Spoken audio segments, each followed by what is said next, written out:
Okay, so we are discussing. Am I audible now? Yes, sir. Okay, so we are discussing this PPIs, H2 blocker, antacid, and H. pylori eradication therapy.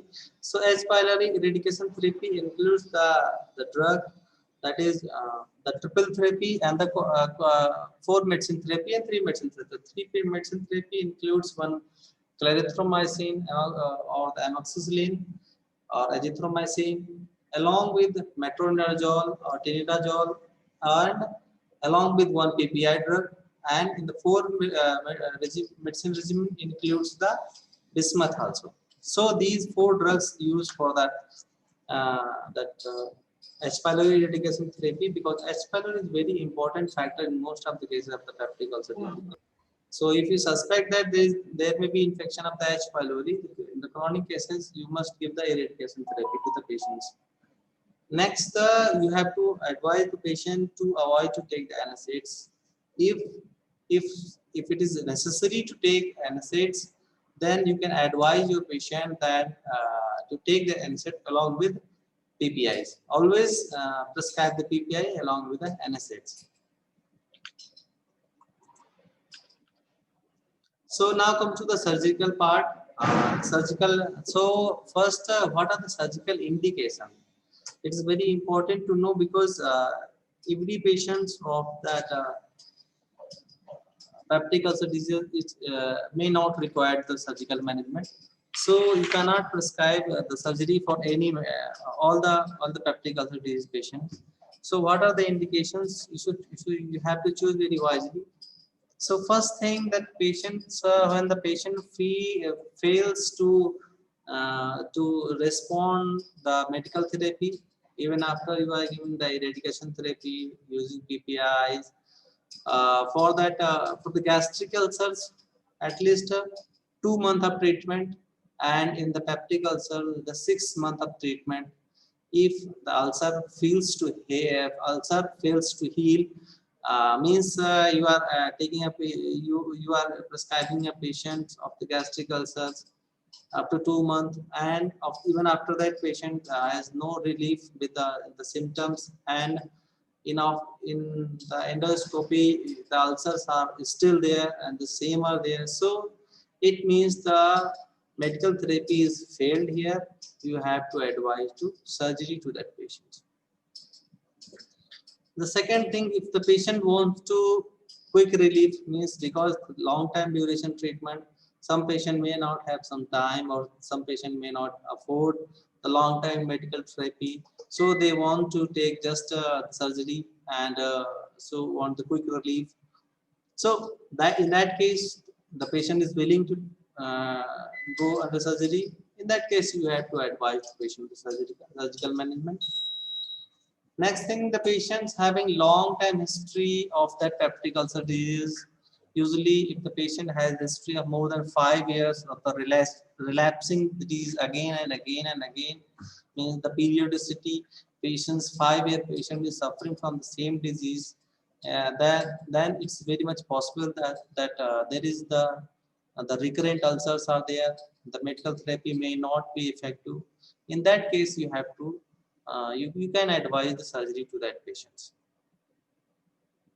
Next thing, if some patients when suffering from the pain since long time with the peptic ulcer disease and the pain has affected his or her life very much, patient cannot do his own routine work, patient has lose his job, patient cannot do his means his social life is very much disturbed.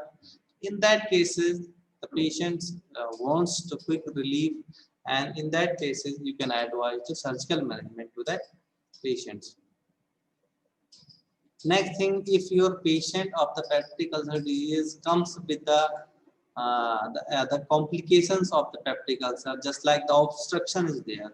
If your patient presents with the sign of the obstruction, and there is the pain is there, the vomiting means the sign of the intestinal, sorry, this obstruction in the gastric stomach as well as the pyloric stenosis. So in that cases of that pyloric stenosis and the the gastric ulcers, there is the you can advise to surgery to that patient, because that the anatomical defect cannot be corrected with the medical management. Next, if your patient present with a hemorrhage, that is the complications of that peptic ulcers. Patient recurrently having the hemorrhage, either hematemesis or the melena, and the patient become chronic anemic. So in that case also you have to, because losing blood, you cannot afford your patient continuously losing blood. Sometime any patient can lose some few amount of the blood, but we can't afford that our patient is continuously losing the blood. In that case also we have to advise the patient to go for the surgical management rather medical management. Second thing, if the patient comes with the perforations, means that ulcer have perforate either in the gastric ulcers or the duodenal ulcers. Usually the duodenal the perforation is more common in the duodenal ulcers, especially the anterior ulcers. So this if your patient is present with the perforations, then in that case the surgery is the ultimate choice. You can't think about the medical management. That's the acute emergency. You must go for the surgical management. Either your patient comes with a history of the previous perforations, means if any patient comes to admit that he or she has a history of that duodenum perforation or the stomach perforations previously, and now the patient is again suffering from the peptic ulcer diseases. So in that case also it is wise to advise the patient that surgical management, because in that case the medical management again fail and the patient may have again the perforation. You cannot throw your patient and the bus, means you cannot advise your patient. You know that perforation is a very serious illness. There is a life danger of the life if any patient suffer from the perforation. So if you know that you can treat the patient before your patient suffered with that condition. So in that case, if the patient has previous history of the perforation, in that case you must advise to the patient for that surgical management. And the next and last thing, that if you are suspecting that your patient might have the malignancy, means in that the ulcers, either gastric ulcer or duodenal ulcer, are malignant. They are not responding to your medicine management. There is again and again relapsing in the sign symptoms, and in the biopsy you can find out your ulcer are malignant. So in that case there is no second thought, just go for the surgical management along with the management of that cancer, the radiotherapy or chemotherapy. So these are the few indication of the surgery for the patient of that this peptic ulcer diseases. So now come to the what are the surgeries. So there is a 5 kind of surgeries advised for the duodenal ulcer. That is more common than gastric ulcers, and the gastric ulcer, the one kind of surgery is advised. You know that we already had discussed in the first slide there, in the peptic ulcer 75% patients are suffering from the duodenal ulcers, and the 25% patients suffering from the gastric ulcer. So these are the surgical procedure. Bale-Roth first for gastrectomy for the gastric ulcers, Bale-Roth second gastrectomy, gastrojejunostomy, truncal vagotomy, and drainage, highly selective vagotomy, truncal vagotomy, and amputectomy. So these are the surgical procedures for the management of the peptic ulcer diseases. So now we just discuss one by one regarding these surgery. So first we go the surgery prescribed for that gastric ulcers. You know the gastric ulcers are usually present in the most common site is that lesser curvature. So in the lesser, if your patient having ulcer in the lesser curvatures and you are doing surgery for that, so you have to resect that portion. You can see in the picture, this is the lesser curvature, this is the part where the ulcers mostly present. So you have to resect that part, means the half of that half of the stomach is removed, and an stroma is created in this body of the stomach, so that it can means stroma means that after removing of this part should be uh, just close like that. The opening is have the equal circumference to the duodenum. Means removing the first part, the half of the stomach, including the lesser curvature, and anastomosis to that part, stroma to that duodenum. Gastrectomy and gastroduodenostomy. Understand? Anastomosis of the duodenum to the stomach. So this is the procedure first performed by the Bell-Roth in 1881. This is called Bell-Roth first gastrectomy. Second Bell-Roth second gastrectomy, or the Bell-Roth second procedure. So usually the Bell-Roth second, the discovery of this procedure was done accidentally, as Bell-Roth, the surgeon was treating a patient of that very chronic illness, a patient having that cancer, gastric cancers. So he just previously the window first, but in that case, because the patient has cancer, so to not touch that part, he just performed gastroenterostomy, means just sizing the stomach, and anastomosis that is equal to the part of the jejunum, part of the ileum. So here accidentally he discovered the Bell-Roth second, and he found that it is very much successful treatment, and the lifespan of the patient was increased. So since then this procedure comes into the become the famous, and most of the surgeons starting performing this. So this includes the excision of the lower two-thirds of the stomach, and anastomosis of that stomach to the jejunum, and the duodenum is disconnected from the duodenum is disconnected from the stomach, and it is closed. Understand? Means duodenum is just closed from, and the lid like that closed stump is there, and the stomach is directly uh, attached to the part of the jejunum. So gastrojejunostomy. Understand? Bell-Roth second includes the remove lower two-third of the stomach, and perform anastomosis to the jejunum, and to side anastomosis, gastrojejunostomy, and duodenum stump is closed and leave like that. No need to resect this.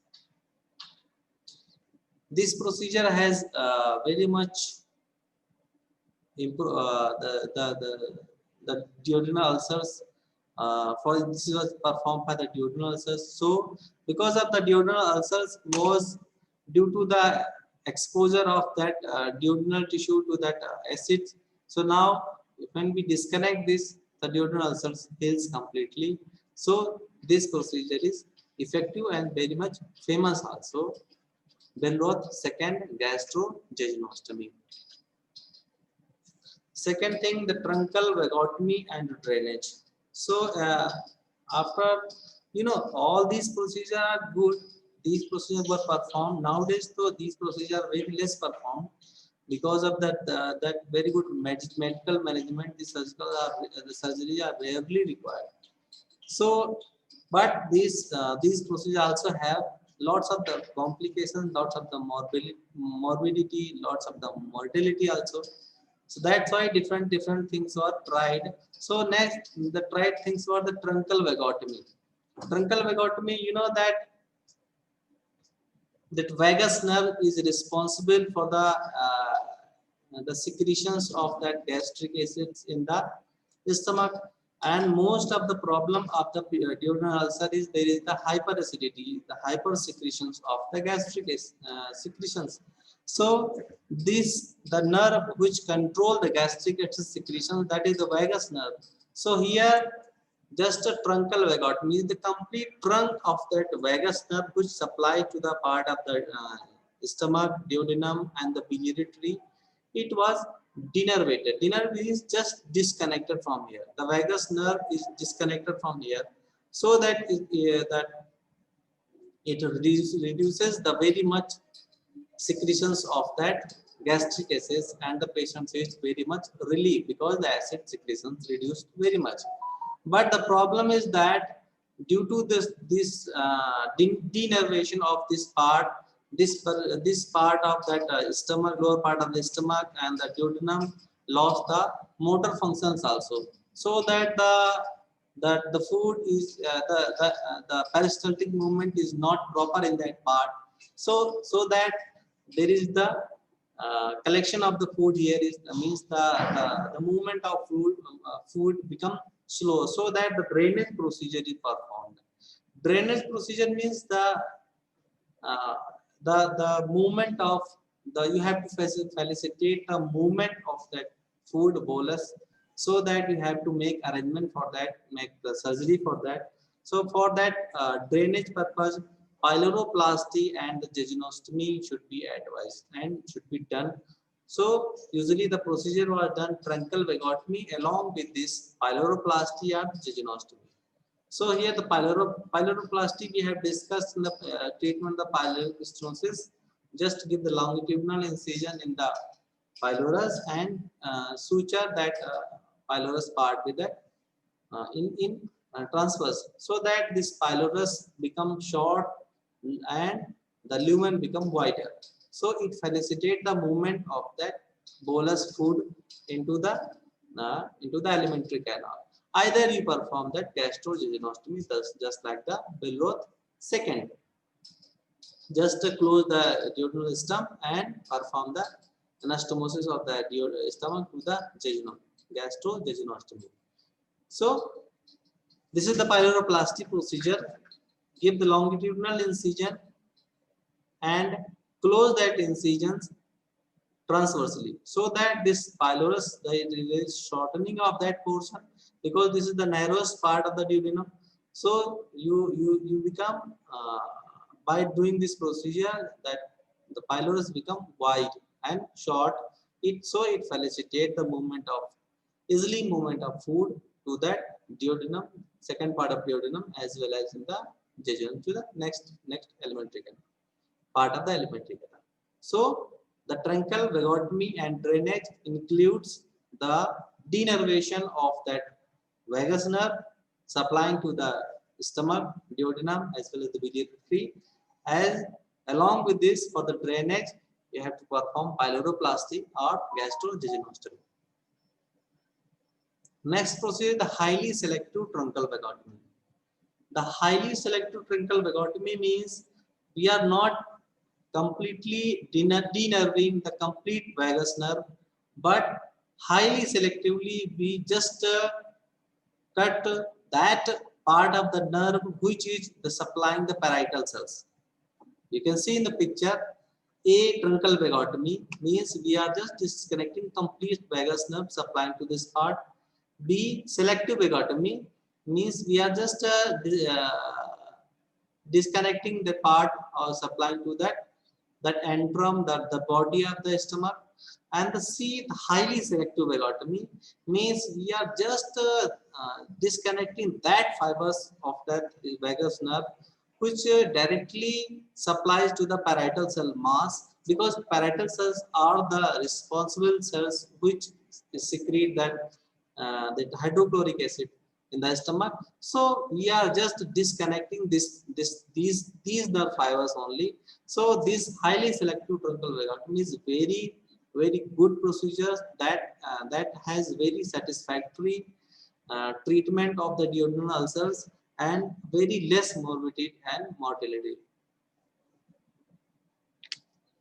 Last is the truncal vagotomy and enterectomy. Here we are just performing the truncal vagotomy, and along with the drainage, we are just removing the part of the antrum part of the stomach, which is responsible for that irrigation of that the gastrin secretions. Gastrin is also very much important part in the development of the duodenal ulcers.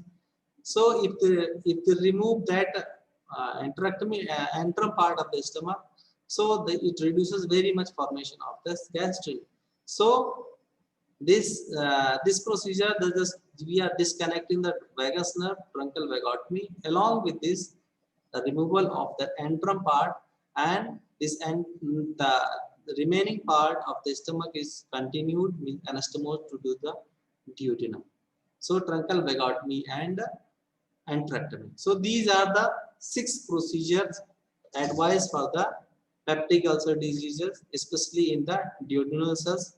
First, Bellroth first for the gastric ulcers, Bellroth, and for the duodenal ulcers, Bellroth second, and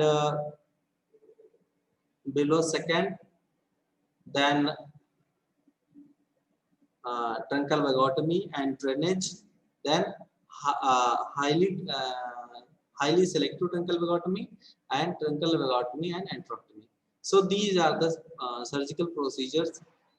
So you know, every kind of the surgery in our body must have the sequels. Sequel means some unwanted effects, side effects must be there.